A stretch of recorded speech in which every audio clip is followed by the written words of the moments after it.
Penjelasan Islam tentang azab kubur dan amalan untuk menghindarinya.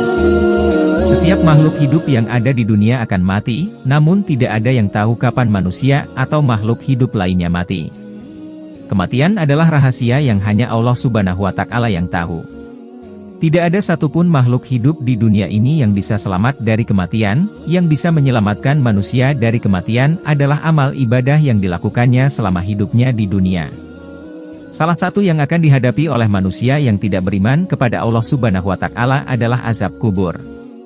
Berikut adalah penjelasan Islam tentang azab kubur dan amalan untuk menghindarinya. Penjelasan Islam tentang azab kubur.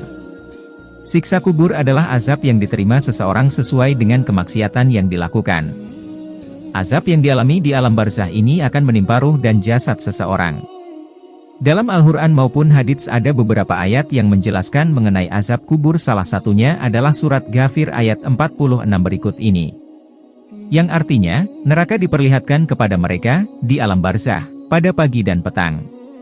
Pada hari terjadinya kiamat, dikatakan, masukkanlah Fir'aun dan kaumnya ke dalam sekeras-keras azab. Amalan untuk menghindari azab kubur. Ada beberapa amalan atau ibadah yang bisa dilakukan oleh umat Islam untuk menghindari azab kubur, di antaranya adalah sebagai berikut. 1. Beriman kepada Allah Subhanahu wa Ta'ala. Hal pertama yang bisa membuat seorang muslim terhindar dari azab kubur adalah beriman kepada Allah Subhanahu wa Ta'ala. Beriman sendiri artinya menjalankan setiap perintah dari Allah Subhanahu wa Ta'ala dan menjauhi segala larangan dari Allah Subhanahu wa Ta'ala. Selain itu juga menjalankan ibadah-ibadah yang sifatnya sunnah.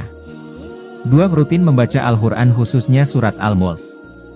Membaca Al-Quran merupakan kewajiban bagi seorang muslim, karena Al-Quran merupakan pedoman hidup bagi seorang muslim. Al-Quran menjadi sumber hukum tertinggi dalam ajaran Islam.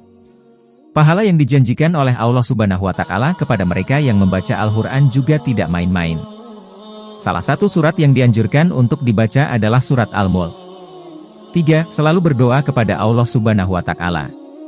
Ibadah selanjutnya yang bisa menghindarkan seorang muslim dari azab kubur adalah selalu berdoa dan memohon ampunan kepada Allah Subhanahu wa Ta'ala. Demikian adalah pembahasan mengenai azab kubur dalam ajaran Islam dan beberapa amalan yang bisa menyelamatkan seorang muslim dari azab kubur.